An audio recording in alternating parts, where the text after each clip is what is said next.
Welcome back to Raw Talks. It's been a while since we've done one of these, and this microphone is not currently recording this. It's just in the way because it's connected to my laptop. I have 75 devices in front of me, a gazillion cords. It's stressing me out a little bit, but also let's not pay attention to it and we're good. Anyways, welcome back. It's been a while since I've done one of these. A lot of life changes. So we're just gonna hop right in. I am the feature of today.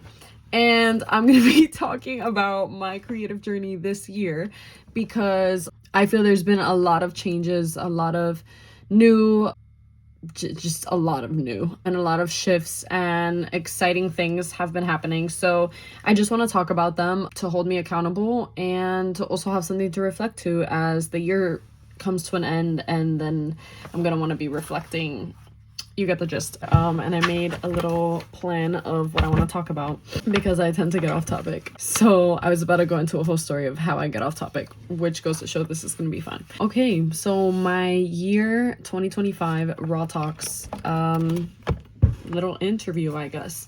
I'm going to start with talking about how this year started off for me. January was a fever dream. I don't feel like the same person, looking at the fact that it's been 12 months, I do not feel like the same person I was then, nor in May or July or even October. I think I've done a lot of shifts this year. So reflecting on it, kind of giving me a big sense of gratitude for myself because January, like I said, fever dream. I was in this want to be more creative, this ache to do more. And I didn't really know where to put my foot in. And I met at work somebody that I had been working with already for 6 months, but we kind of got into the topic of photography, and he is a photographer, a very good one at that. And I was like, would you teach me how to do this? And Pedro took me under his wing. And I swear he taught me more than photography. He taught me a lot about art, spirituality, authenticity, the universe, why we're here, what it is like to be a visionary, what it's like to be someone that inspires others, how that feels, like the heaviness of that, but also the liberation of it. Man, I have literally a journal. The first time that we hung out and he was like, I'm going to teach you some stuff. He said, just bring a notebook. Don't even bring the camera down yet. We're just going to sit and talk for a little. And I was like, okay. I was very curious, open-minded though, which I think is very important to how things turned out. We sat down at Barnes and Noble's from 12 to 8. So 8 hours. We were there just talking about everything in this little notebook about your higher self, being a visionary, being a boss, in an entrepreneurial sense, but also a visionary sense and an artistic sense. We talked about building up the people pleasing aspect to your T, sort of say, because to be professional in something, there is some form of audience that you're catering to. So you have to acknowledge your audience, but still stay true to your art. We talked a lot about these things before even getting into photography, which I think helped me set a really good foundation for what I was doing this for, because I have a tendency to be really hard on myself creatively when I'm not amazing at first. And I think we talked about so much that day, and it was very spiritual and deep. And it was the first time I think I had ever had a conversation like that, which inspired me to continue having these conversations and also to be open to talking about it, period. Faith, spirituality, all of that felt really far away from me. So he kind of opened that door to talk about it in a new sense. So very much appreciated him. And I owe him so much of the person I've become in a way, because his energy was just so inspiring, uplifting, supportive, ambitious, all of these things that just helped lift me up out of my pessimistic self at the time. So yeah, I owe a lot to him in that sense.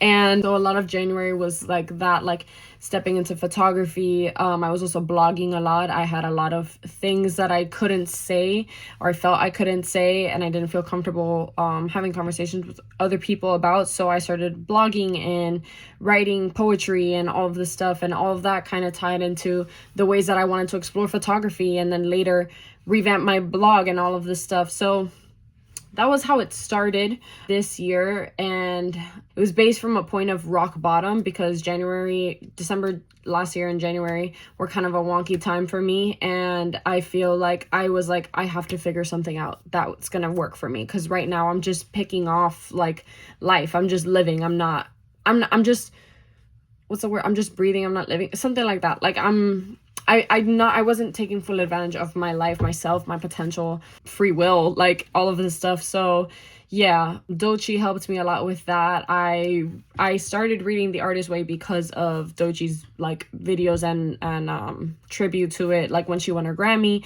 and such. So reading that book helped open my mind a lot as well, because it made me address the pessimism in me that I tried so hard to believe that didn't exist, or at least not as strongly as I thought it did. And I realized that the reason I tried to brush it off was because the pessimism was never really to other people. I actually had more hope in other people than I did in myself, and that's where the issue was. And seeing The Artist Way make me realize that it was harder to take myself out on a date than it was to plan something entirely for another person, forced me to look at that aspect of myself, where it was like, why am I trying to take care of other people and love other people in a way that I can't give that to myself? Very transformational time between January, March. March got the ball rolling a little more on photography, and I got the idea for Roscoe, which became my magazine for creative entrepreneurships. I've kind of taken a pause on that because I've realized that the way I went at it was from a place of showcasing rather than experiencing and speaking through experience. And when I had done the Start Momentum revamp, I had wanted to do everything that I want to speak on, I wanted to be from experience. So I realized I was interviewing these people and I was not pursuing my own creative entrepreneurship other than to bring other people up, which is a really good thing still, that I want to support and help other people. But it was like, where's Kaylee's part? Like, where is me? So kind of around April, a lot of things in my life physically shifted. I moved, relationship ended, all of this stuff. So I was forced to kind of look internally and be like, okay, what do I want to do now with my time? And that's when I realized, like, okay, I want to continue doing Roscoe. I think it stands for a good thing, but I want to bring it back to me, which means I have to give myself some time to experience a little bit. So that's kind of been, from April to now, has been a lot of just experience, like trying new things, failing, being uncomfortable, like shifting things, whatever. That's been a lot of from March to now December. And I'm kind of getting back now into the point that, okay, I feel a little more comfortable talking about things, and I want to talk as I do at this point to keep myself going. So back to March then, or April.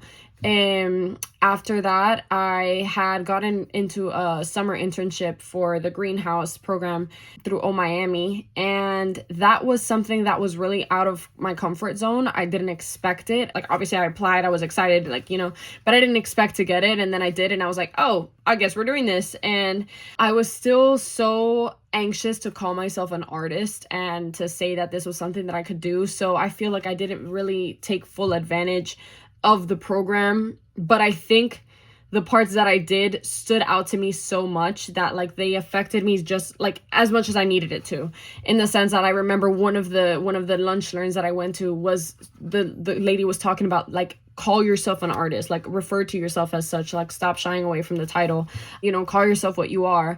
And that was something that I didn't realize I had been struggling so much with, was like to admit to myself, hey, I am an artist. I'm also a creative entrepreneur, as much as I'm trying to help other creative entrepreneurs realize that. So it was a lot of reflective time, especially through that internship, because I had to do a project based on me, like what I wanted to like do it on. And I had never really asked myself that question, I guess, or had been a while. So sitting down and asking myself what I wanted to create. First, I had this whole gallant plan, and then it went down the shitter, and then I was going back and forth, and my mentor helped me a lot to just kind of talk about like why are you critiquing yourself so much? Like, is it you're trying to plan out too much and now it feels scripted? Like just pull from the heart. And I was like, I literally remember telling her, like, I don't know how, you know? And then I went to Puerto Rico in August, and that was a very, boom, let me disconnect from life, from everything, and just like experience here. And I had a really, really good time, and it was really I kind of feel like I searched my soul a little bit in a weird way, just like to find out who do I want to be, like what's the type of person I want to be, how do I want to show up for myself, for other people, like. And it's not just during Puerto Rico that this happened, it was just around that time, like July, August. And then came my showcase, which was really nerve-wracking. I had procrastinated so much of it, but I feel like I felt really satisfied with the final, really satisfied as far as like a start, a stepping stone to what I could do with that project, which I'll get into later. But I felt really proud of it, but still, like, I felt like I could have done better. And I think that's something that as artists we're always going to feel is satisfaction, but never fully, because we always know we could go and do better. But I think I've learned that it's not to sit on that feeling, and it's to just push it out anyway, and you'll make the art when it's supposed to come out, right? So I did my showcase in September, and I was really, really, really, really anxious, like really anxious. And I went up there and it was piece of cake. Like I realized that what was making me so anxious was the fear, the old self of me that was still holding on so tightly to like my social anxiety and like all of this, like being in social settings felt uncomfortable, presenting myself as an artist felt uncomfortable, being confident in a room felt uncomfortable. And that showcase was kind of a reminder that like I can do this, like I just have to like believe in myself. And when I got up there and I had a good time and I did great and people complimented it, and I know that I could have done better, and I know that like that I'm always going to hold myself to that, but I felt proud, like I felt good, and people were acknowledging that as well. Not that I felt like I needed it at that point, but it helped obviously, like to be like, oh, I did something, I feel rewarded, and it's being praised. So yeah, that was really made me step out of my shell as far as like my confidence goes as an artist, as an individual, someone that can present and talk to people. Like it kind of helped me take control of my social anxiety as well. There he goes again. But yeah, so anyway, so then we're in September. Yeah, okay. September, end of summer type vibe. That was a weird time. A lot of things started happening that, you know, I felt like summer was this high of so many good things and like reflective and confident and great and like new experiences and happy and feeling, you know. And then September hit, and like it felt like hitting a brick wall, and it was like everything that I had built suddenly felt like I got stuck. I had started working on music with some friends, but like I just felt so insecure and like out of control because some situations happened in my family, and I just felt like out of control. Like I was constantly chasing something. I didn't feel like I was where I needed to be, even though I always am. We all are always where we need to be. And so, wow, I just said a lot of filler words. Okay. In September, it was a lot of reflectiveness of, okay, there's still going to be shit that happens in my life because life isn't perfect. Like, that's not the point of all of this. So when shit hits the fan, how do I still show up? And I'm realizing now that's what September and October forced me to do. Shit hit the fan. You know, like I look back now and I'm like, wow, I went through a lot of things in a really short period. There was a lot of major shifts this year. And so it was a hard hit, but I realized that no matter what was going on around me, I stuck to this, like to holding myself accountable, even if it wasn't like this, like I couldn't do this part. I couldn't do the talk about it because I felt foggy, but I wrote about it. I made art, even though it sucked. Like I just kept going, like kept the discipline going, kept showing up for myself, kept going out and experiencing things that would then come and translate into my art. Like I pushed myself out, even though I was uncomfortable. October, all of October was that. My grandfather passing away is still something I don't feel I've fully processed. I don't know that I will ever fully understand. It all happened so fast. It still feels like it happened so fast, and it's December. That's crazy to me. But I kind of took that time, and I'm very grateful that I have an amazing job that like allowed like this. And I just took some time for me to spend with my family, to spend with myself, to try new things, to like hold myself, like to keep moving, to not fall into the depression that I knew myself to fall into typically before when situations arose that made me very sad. And, you know, grief. I felt a lot of grief, obviously. And it's still so hard for me to process grief because I feel it in different forms. Right now, I say it with a smile on my face. Sometimes I say I'm crying. I don't know. It's just, it is what it is. Life is beautiful for that, I guess, and how we feel different emotions, and such. And that was what October and November were. How does Kaylee feel? Like, what am I doing for me? How do I keep showing up for me even when shit's hard, even when my brain's foggy? How do I keep pushing myself through? I'm grateful for my friends. Like, wow, like I have some fucking good people in my life. I'm grateful for the strays. Those guys, bro. Everyone that I've ever created something with has just inspired me in so many ways. But Wally, RJ, Brando, Swayze, Gabby, like, wow, Stacy, like, they pushed me to something that, like, I didn't even know I was capable of.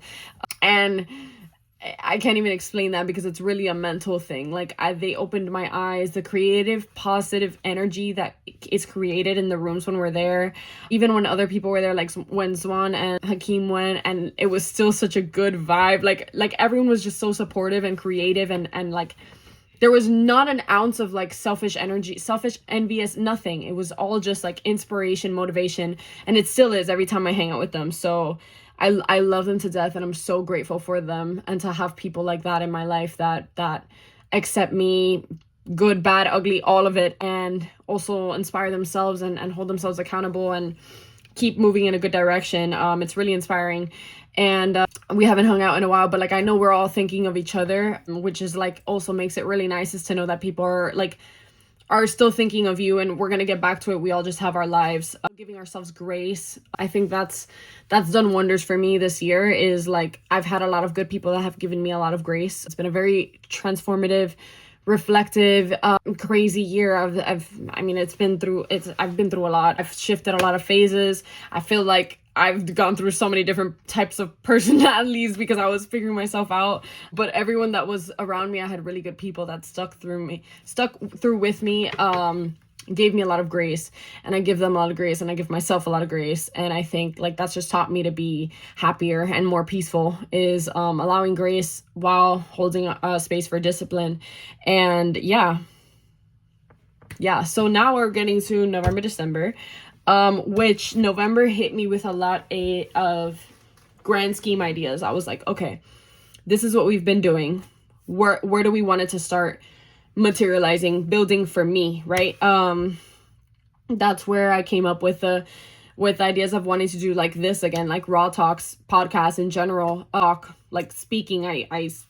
I can ramble for fucking hours. Let me just get it on like fucking video and put it somewhere. I don't know. Maybe it'll help somebody, and I hope that it does. And yeah, so that was one thing. It also inspired me to, like, November forced me to look at where I wanted things to go, how I wanted myself to look as a public image, things that I had been asking myself for months and I felt stuck on. Journaling has helped me so much, and if I read through all of my journals over the past couple months, like, I will find all the answers that I need. And I know that because I've been so honest, authentic, reflective with myself that, like, everything that I need is, like, I have the answer in my head, and I know that now. And what I'm realizing as we round up on December and we're going to hit a new year is accountability is where it comes in now, is acknowledging the good things that I've done and being very proud of myself for that, but always keeping the ball moving as well. Because, like, for example, this week has been a lot of just, like, I feel, like, stuck. And I realized that I felt stuck because I needed to do this. I needed to sit down and be like, what have I done? And acknowledge that I can let that part of, like, what have I done kind of sit where it's at. Like, the past stays in the past, and now we have to keep pushing what I want to do. Like, I cannot scare myself out of that. But I've also done a lot of work on self and, like, my aligning myself with my goals and dreams and aspirations. And I think that those two are coming together now to drop the old versions, which is the old version of how I looked at myself creatively and the old version of how I looked at myself in general, and accountability and commitment issues that I thought I had and all of this jazz. So December has been a lot of that, grounding myself in my discipline, in my accountability, in my progress, my successes, my places for improvement, being really honest with myself as a blunt Sagittarius or whatever, being very faithful, trusting that the universe has the best intention for me and for everyone around me. That's just all like, it's how much we choose to accept it. And yeah, so it's a lot of strategizing at this point. Is just like, all right, we have all of these good things. Where do we go from here? What is my plan of action, my discipline? Because I know I need it. I know that that's helped me. I used to not see myself as a very disciplined person, and now I understand that I am a very disciplined person, but I need to have ideas of where I'm headed, and not necessarily set in stone ideas, just general ideas, because I bounce around a lot, so I need to have places to bounce around to. I know how I work. It's not how everybody works. My parents, a lot of people actually, will tell you that it's better to stick to one thing, finish it, and then move forward. I can balance a lot of things at once. I work better that way, which I saw as a weakness before, and I now realize is one of my strengths, because it allows me to do so much in my own time, in my own way, and feel satisfied. So yeah, that's where I'm at creatively. Here we are. It's Friday, December 12th, 9:43 p.m. at this point. And I'm going to keep doing check-ins like this. Moving forward, I guess where I want to hold myself accountable to for the next video is, how am I feeling? Ooh, I can ask myself like questions. Okay. Do you feel more comfortable with letting your true self flow no matter where you are? I feel like sometimes now I can be a little more anxious or shy. Even though people have seen my work before, I still get shy because I don't necessarily still feel 100% connected to my artistic self, so to say. So I kind of want to see if whenever I do the next video, I feel a little better about it. Anyways, so this is Roscoe with Kzssed. I'll see y'all next time.